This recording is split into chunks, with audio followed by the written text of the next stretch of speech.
We hope you all enjoy spending your afternoon here at Aquatica with your newfound friends, South American Sea Lions, Vincent and Sandra.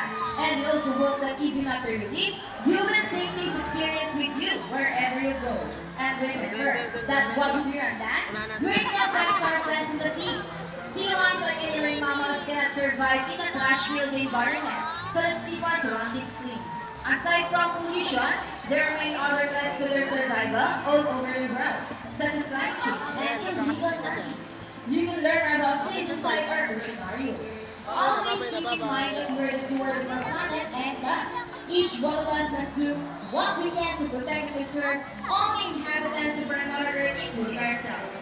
So on behalf of Vincent and Trainer Birds, Sandra and Trainer Jamie, and all of us here at Aquatica and Manila Ocean Park, we would like to thank everyone for visiting us today. We hope you all enjoy and visit us again soon. So take care and have